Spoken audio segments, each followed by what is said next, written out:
Varicose వ్యాధితో బాధపడుతున్నారంట. తక్కువ ఖర్చుతో ట్రీట్మెంట్ కావాలి అనుకుంటే ఎవిస్ హాస్పిటల్ని సంప్రదించండి. నమస్తే రమగారు. నమస్తే జయ. రమగారు, కొన్నిసార్లు మనం చేయాల్సిన పనుల్ని పోస్ట్పోన్ చేస్తుంటాం. పోస్ట్పోన్ చేయటం ఒక విషయం అయితే నిర్లక్ష్యం చేస్తాం.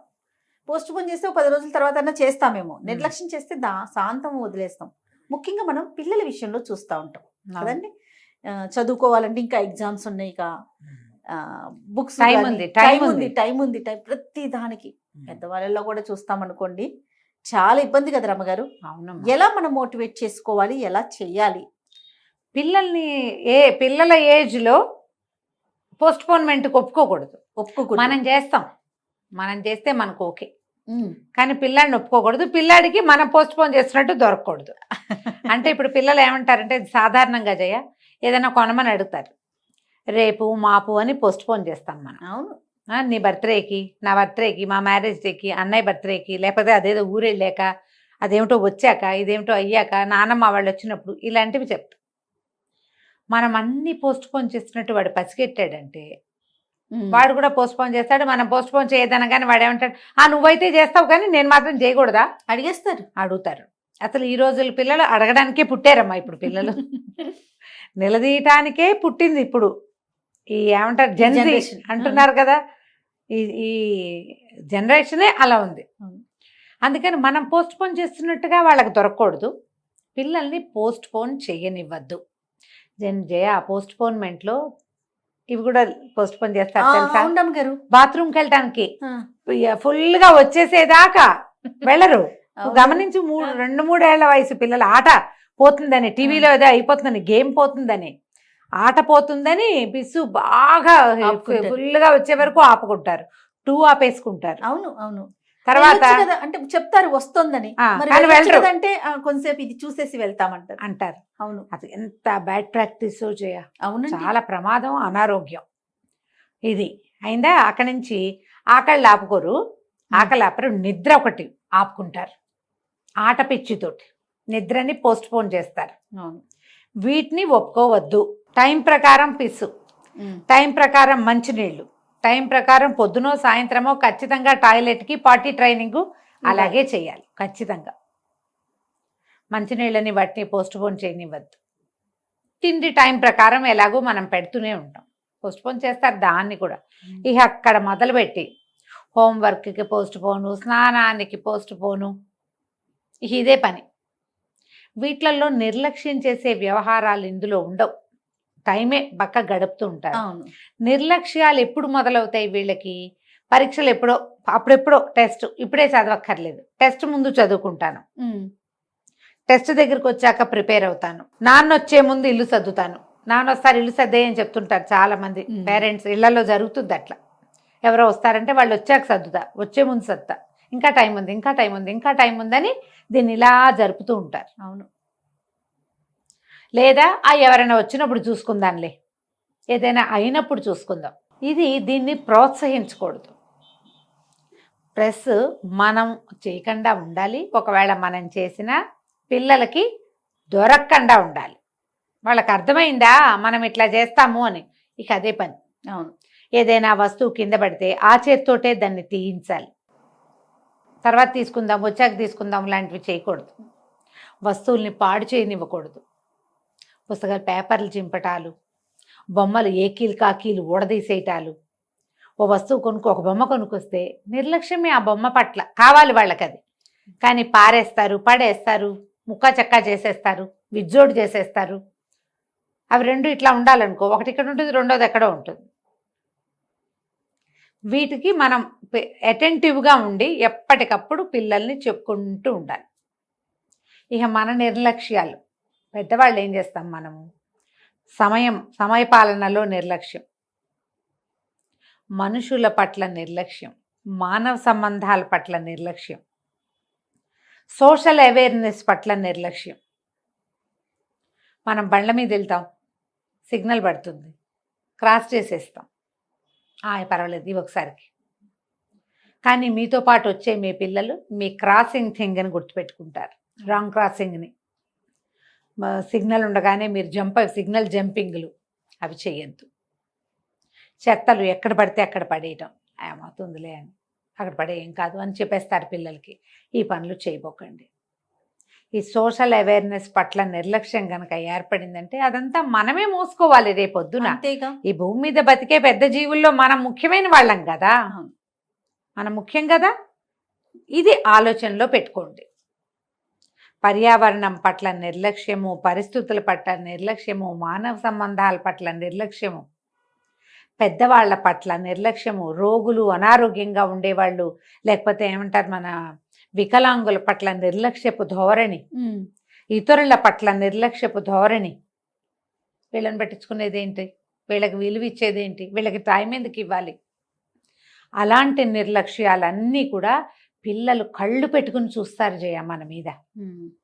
వాడు ఆడుకుంటూనే ఉంటాడు, వాడు తిరుగుతూనే ఉంటాడు, వాడి దారిని వాడు తింటుంటాడు, కానీ చూస్తాడు. మీ బిహేవియరే ఇంచుమించుగా మీ పిల్లలు కాపీ చేస్తారు. నువ్వు గమనించు, విత్ ఒకటైతే చెట్టు ఇంకోటి రాదమ్మా, అస్సలు రాదు. తల్లులు ఏదైనా ఎవరినైనా మగ పిల్లలు ఫ్రెండ్స్ని తిట్టారనుకో, తిడుతున్నారనుకో, ఎంతసేపు చిన్నప్పుడు వీడికి కోపం వస్తుంది, నా ఫ్రెండ్ని తిడుతుంది మా అమ్మని, కానీ కొంచెం పెద్ద అయ్యాక వాడు కూడా అదే చేస్తాడు. వాడికి అవకాశం వచ్చినప్పుడు వాడు కూడా అదే చేస్తాడు. ఈ ధోరణిని మానుకోండి. పైగా ఇప్పుడు మనకి ఇంకో సోషల్ అవేర్నెస్ ఏం కావాలంటే, ఏదైనా మన చుట్టుపక్కల ప్రమాదాలు జరగకూడనివి, అబ్యూజివ్ థింగ్స్ అలాంటివి కనపడ్డప్పుడు మనం చూసి చూడనట్టు ఊరుకున్నామంటే పిల్లలు కూడా అలాగే ఉంటారు. రేపొద్దున ఆ పరిస్థితి మన కర్మగాలి మనకే రావచ్చు. ఇతరుల సమస్యల పట్ల స్పందించే గుణం లేకపోవటం, వాటి పట్ల నిర్లక్ష్యం కూడా మనకి ప్రమాదకారిగానే మారుతుంది. ఇవన్నీ ఉండాలి, అవసరం, నేర్పాలి, చెప్పాలి. ఏదైనా సందర్భం వచ్చినప్పుడు ముందు మనకి ఈ రకమైన అవగాహన ఉండాలి. మనకెందుకు, మన టైం వేస్ట్. చాలామందికి ఇదే ఆలోచన ఉంటుంది. అవునండి, అవునవును, టైం వేస్ట్ ఇదంతా. మనని కూడా ప్రజలు టైం వేస్ట్ అనుకోరా రేపు? 100%. మనకి రావా ప్రమాదాలు, మనకి రావా ఇబ్బందులు? అవునా కదా? మనం చూడు పాండమిక్లో ఎలాంటి సిచ్యువేషన్స్ చూసాం జయ, అస్సలు దిక్కుమాలిపోయాం కదా మనం. మళ్ళీ రాకూడదు అలాంటి స్థితి. అంటే మనకి ఇవన్నీ ఉండాలి, సోషల్ అవేర్నెస్ ఉండాలి, కొంచెం జాగ్రత్త ఉండాలి. ఏ పనిని చెత్తలు క్లీన్ చేయటం కానీ వాటి పట్ల మనకు నిర్లక్ష్యం ఉండకూడదు, పోస్ట్ పోన్మెంట్ ఉండకూడదు. ఈ నిర్లక్ష్యపు ధోరణితోటి మనం రకరకాల ఇబ్బందుల్లోకి వెళ్ళిపోతాం. పిల్లలు లేటుగా రావటం, ఎక్కడికి వెళ్ళారు సరైన ఇన్ఫర్మేషన్ మనకి ఇవ్వకపోవటం, వాళ్ళు అక్కడ ఉన్నారన్న కన్ఫర్మేషన్ మనకు లేకపోవటము, పర్వాలేదులే పిల్లలు అలాగే ఉంటారు అని నిర్లక్ష్యం. తర్వాత వాడు ఎక్కడో తేల్తాడు. అంటే పెద్దల వైపు అంటున్నారా, పేరెంట్స్ వైపు, పిల్లల వైపు? పేరెంట్స్ మనకే తెలుసు మనకు అనుకుంటాం. పర్వాలా, రోజు వెళ్ళే ట్యూషనే, అయినా కూడా మీరు జాగ్రత్తగా ఉండాలి. రోజు వాళ్ళ దగ్గరే ఉంటారు పిల్లలు, అయినా కూడా మీరు జాగ్రత్తగా ఉండాలి. వాళ్ళ బిహేవియర్ ఏంటో మనకు తెలియదు. ఎప్పుడు మనుషుల్లో నుంచి మృగాలు బయటకు వస్తున్నారో తెలియని రోజులోకి వచ్చేసాం మనం. పిల్లల్ని ఎవరి దగ్గరైనా వదిలిపెట్టినా, ఎక్కువ గంటలు ఎవరితోటైనా పిల్లలు స్పెండ్ చేసినా జాగ్రత్త, నిర్లక్ష్యం పనికిరాదు. పిల్లలు ఎవరింటికైనా వెళ్ళటానికి ఏడుస్తున్నా, భయపడుతున్నా, అని ఎందుకు అలా చేస్తావు, మామైతే ఉండు, బాబాయ్తో ఉండు అని ఎంకరేజ్ చేయొచ్చు. చూసుకోండి ఎందుకు వీళ్ళు ఇష్టపట్టలేదు. వాళ్ళు ఎవరైనా వచ్చినప్పుడు పిల్లలు భయపడుతున్నారా? మీకు ఎంత అబ్జర్వేషన్ కావాలమ్మా? పేరెంట్స్ ఎంత అబ్జర్వ్ చేయాలి, ఎంత ఒళ్ళు దగ్గర పెట్టుకోవాలి. మనం ఏ ఫోన్లోనో ఏ ల్యాప్టాప్లోనో మైమర్చిపోయి ఉంటే, బిజీగా ఉంటే పిల్లల జీవితాలు, ఆరోగ్యాలు అనవసరంగా ఇబ్బందుల్లోకి వెళ్తాం కదా. మీరు ఎప్పుడు నిరంతరము అటెంటివ్గానే ఉండాలి. మనిషి అన్న ప్రతివాడును అలా బద్ధకంగా ఉండటం, ఎవరినో చూస్తూ ఉండటం ఎంతసేపు, అవన్నీ కూడా ప్రమాదాలే కదా జయ. ఇక్కడ ఏం జరుగుతుందో తెలియదు. కరెక్ట్ రమ్మగారు కదా. అసలు ఒళ్ళంతా కళ్ళు చేసుకోవాలి, ఒళ్ళంతా కళ్ళు చేసుకోవాలి. పిల్లలు స్కూళ్ళ నుంచి వచ్చేటప్పుడు ఉత్సాహంగా వస్తున్నారా, రావట్లేదా, నిర్లక్ష్యం వహించకండి. రోజు జరిగేదే కదా అనుకోకండి. రోజు జరిగే వాటిలలో ఎలాంటి ఇబ్బందులు ఎదురవుతున్నాయో తెలియటల్లా మనకి. చిన్న చిన్న పిల్లలు చెప్పలేరు, ఏమైనా ఇబ్బంది వచ్చినా పాపం అక్కడ ఏదైనా ఇబ్బందులున్నా చెప్పరు. వాళ్ళ మూడ్స్ ఎట్లా ఉన్నాయి, పిల్లలు నార్మల్గా ఉన్నారు లేదా, తింటున్నారా లేదా, పడుకుంటున్నారా లేదా, దేంతో ఎక్కువ టైం స్పెండ్ చేస్తున్నారు, ఈ విషయాల పట్ల కూడా మనకి నిర్లక్ష్యం తగదు. అక్కడి నుంచి డే కేర్ సెంటర్లలో పెట్టేటప్పుడు కూడా ఎన్ని పాయింట్లు ఉన్నాయి చూడు. అవునండి. ఇంకా నేను పై పైన చెప్తున్నాను, మాట్లాడుకుంటున్నాం. పైపైనే నిర్లక్ష్యం గురించే మనం అంతే. మాట్లాడుకుంటున్నాం. ఈ డే కేర్ సెంటర్ల నుంచి వచ్చినప్పుడు పిల్లలు జోగుతూ ఉన్నారా, నిద్రపోతున్నారా, దాన్ని కూడా అబ్జర్వ్ చేసుకోండి.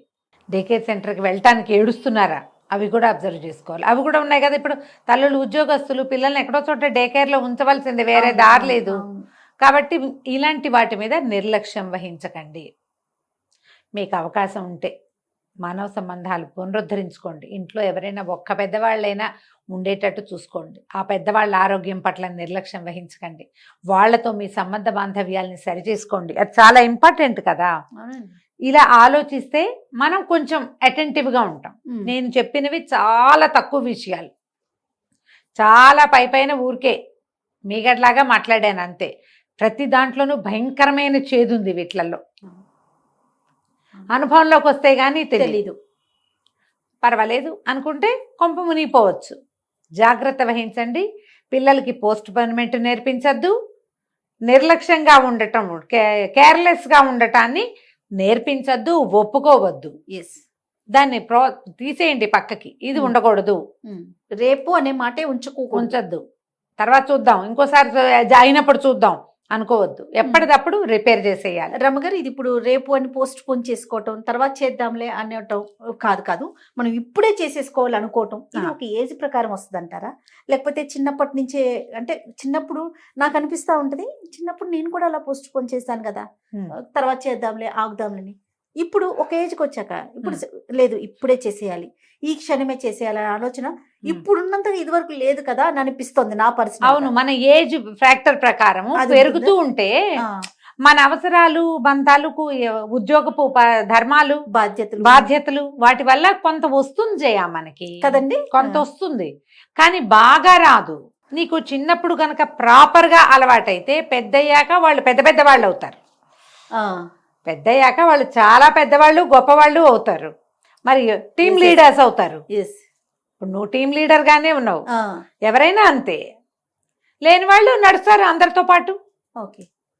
ఎవరికైనా ఏజ్ ప్రకారము ఒక వయసు వచ్చాక, కొంత బాధ్యత తెలిసాక ఈ పద్ధతులు మారుతాయి ఎంతో కొంత.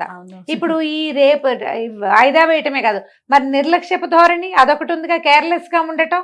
అది ఎంత పెద్దవాళ్ళైనా ఉంటుంది, అది పోదు. అది కేర్లెస్ థింగ్ వాళ్ళ క్యారెక్టర్ గా మారిపోతుంది. అది దాన్ని ఎంకరేజ్ చేయకూడదు మనం.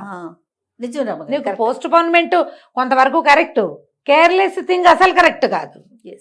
దాన్ని అసలు ఉంచకూడదు. కేర్లెస్ అన్న మాటే లేదు. ప్రతి చోట కేర్ఫుల్ గా ఉండవలసిందే. ఉంటేనే మనం ఈ సమాజంలో ధైర్యంగా నిద్దాగా బతకగలమమ్మా. అవునండి, మన పిల్లలకి మంచి భవిష్యత్తు ఇవ్వగలం. సరి అయిన సమాజాన్ని మన పిల్లలకి మనం అందించాలంటే ఈ కేర్లెస్, నిర్లక్ష్యపు ధోరణి ఏ విషయంలోనూ పనికిరాదు. జాగ్రత్త పడాల్సిందే మరి. 100% అంతే. రైట్ రమ్మ గారు, నమస్తే. నమస్తే జయ.